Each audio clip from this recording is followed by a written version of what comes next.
Big boss ನಲ್ಲಿ ತನ್ನ genuine ವ್ಯಕ್ತಿತ್ವದ ಮೂಲಕ ಕನ್ನಡ ಕಿರುತೆರೆ ವೀಕ್ಷಕರನ್ನ ಎಂಟರ್ಟೈನ್ ಮಾಡಿದಂತಹ ಧರ್ಮ ಅವರು ಯಾಕೋ ಅಮರಾವತಿ ಪೊಲೀಸ್ ಸ್ಟೇಷನ್ಗೆ ಹೋಗಿದ್ದಾರೆ. ಅದು ಯಾಕೆ ಅಂತ ಹೇಳ್ಬಿಟ್ಟು ಅವ್ರ ಹತ್ರನೇ ಕೇಳ್ತಾ ಹೋಗ್ತೀನಿ. ಬಿಗ್ ಬಾಸ್ ನಿಂದ ಮನೆಗೆ ಬಂದ್ರೆ ಮನೆಯಿಂದ ಅಮರಾವತಿ ಪೊಲೀಸ್ ಸ್ಟೇಷನ್ಗೆ ಹೋಗಿದ್ದಾರೆ. ಏನಿದ್ ಕತೆ ಅಂತ? ಅಮರಾವತಿ ಪೊಲೀಸ್ ಸ್ಟೇಷನ್ ನನ್ನ ಮುಂದಿನ ಸಿನಿಮಾ ಇನ್ನೊಂದು 20% ಶೂಟಿಂಗ್ ಬಾಕಿ ಇದೆ. ಸೊ ಇವತ್ತು ಟೀಸರ್ ಲಾಂಚ್ ಮಾಡಿದ್ವಿ. ಆ್ಯಂಡ್ ಐ ಥಿಂಕ್ ಆಲ್ರೆಡಿ ಇವಾಗ ಜನ ಇಲ್ಲಿ ನೋಡಿದವರು ತುಂಬ ಇಷ್ಟಪಟ್ಟಿದ್ದಾರೆ. ನನ್ನ ಒಂದು 2 ಶೇಡಲ್ಲಿ ನೋಡಿದ್ದು, ಒಂದು ಕಾಪ್ ಆಗಿ, ಇನ್ನೊಂದು ಒಂದು ಮಫ್ತಿನಲ್ಲಿ ಯಾವ ಥರ ಒಂದು ಇದಿರುತ್ತೆ. ಸೊ 2 ಶೇಡ್ ಇದೆ, ಒಂದು ಫುಲ್ ದಾಡಿ ಬಿಟ್ಟಿರೋದು ಮತ್ತು ಆ್ಯಕ್ಷನ್ ಇರೋ ಥರ. ಒಂದು crime based thriller with family audience, family sentiment throughout. Except ಒಂದು ಕ್ಲೈಮ್ಯಾಕ್ಸಲ್ಲಿ ಮಾತ್ರ ಕಿಲ್ಲಿಂಗ್ ಅನ್ನೋದು ಒಂದು ಏನಕ್ಕೆ ಅಂತ ಒಂದು ತೋರಿಸ್ತೀವಿ. ಸೊ ಐ ಥಿಂಕ್ ಒಂದು ಥ್ರೂ ಔಟ್ ಒಂದು ಫ್ಯಾಮಿಲಿ ಆಡಿಯನ್ಸ್ ಕೂತ್ಕೊಂಡು ನೋಡುವಂಥ ಒಂದು ಸಿನಿಮಾ. ಆ್ಯಂಡ್ ಮೇಕಿಂಗ್ ವೈಸ್ ಆಗಿರ್ಬೋದು, ರಮೇಶ್ ಬಾಬು ಸರು, ನಮ್ಮ Gautam DOP, I think both of them done a great job. ನೋಡ್ತಾ ಇದ್ರೆ ಖುಷಿ ಆಗ್ತಾಯಿದೆ ನನಗೆ.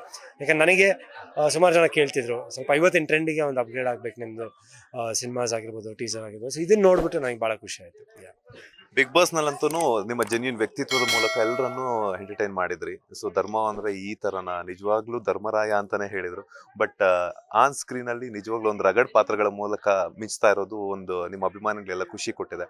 ಸೊ ಆ ಪಾತ್ರದ ಪ್ರಿಪರೇಷನ್ಸ್ ಎಲ್ಲ ಹೆಂಗಿತ್ತು ಅಂತ? ಇದಕ್ಕೆ ಐ ಥಿಂಕ್ ಡೈರೆಕ್ಟ್ರಿಗೆ ನಾನು ಥ್ಯಾಂಕ್ಸ್ ಹೇಳೋಕ್ಕೆ ಇಷ್ಟಪಡ್ತೀನಿ. ಯಾಕಂದರೆ ಅವರ ಒಂದು ನಂಬಿಕೆ ಇತ್ತು ನನ್ನ ಮೇಲೆ. ಒಂದು ಆ್ಯಕ್ಷನ್ ಓರಿಯೆಂಟೆಡು ಮಾಡೋಣ ಸರ್, ಈ ಥರ ಒಂದು ಮೆಚ್ಯೂರ್ಡಾಗಿ ಒಂದು ಪೊಲೀಸಾಗಿ ಯಾವ ಥರ ಇದಿರುತ್ತೆ ಅಂತ ತೋರಿಸಿದ್ದಾರೆ. ಸೊ ಐ ಥಿಂಕ್ ಅವ್ರಿಗೆ ನಾನು ಥ್ಯಾಂಕ್ಸ್ ಹೇಳೋಕ್ಕೆ ಇಷ್ಟಪಡ್ತೀನಿ. ನಂಬಿಕೆ ಇಟ್ಕೊಂಡು ಪ್ರೊಡ್ಯೂಸರು ನನ್ನ ಮೇಲೆ ದುಡ್ಡು ಹಾಕಿದ್ದಾರೆ.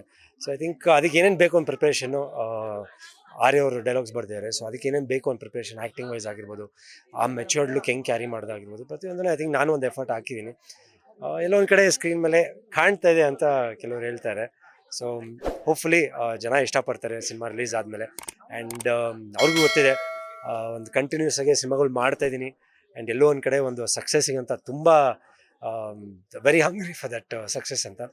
ಸೊ ಎಲ್ಲೋ ಒಂದು ಕಡೆ ಇದ್ರ ಮುಖಾಂತರ ಒಂದು ಸಕ್ಸಸ್ ಸಿಗ್ಬೋದು ಅಂತ ನಂಗೆ ಒಂದು ಆಸೆ, ಒಂದು ಭರವಸೆ ಇದೆ. ಲೇಟೆಸ್ಟ್ ಹಾಗೂ ಇಂಟ್ರೆಸ್ಟಿಂಗ್ ಸುದ್ದಿಗಳಿಗಾಗಿ ಬಾಸ್ ಟಿವಿ ಕನ್ನಡ ಚಾನೆಲ್ನ ಸಬ್ಸ್ಕ್ರೈಬ್ ಮಾಡಿ. ಹಾಗೆಯೇ ಬೆಲ್ ಐಕಾನ್ ಪ್ರೆಸ್ ಮಾಡಿ. ಇದರ ಜೊತೆಗೆ ಫೇಸ್ಬುಕ್, ಇನ್ಸ್ಟಾಗ್ರಾಮ್, ಎಕ್ಸ್ನಲ್ಲೂ ಮಿಸ್ ಮಾಡದೆ ಫಾಲೋ ಮಾಡಿ.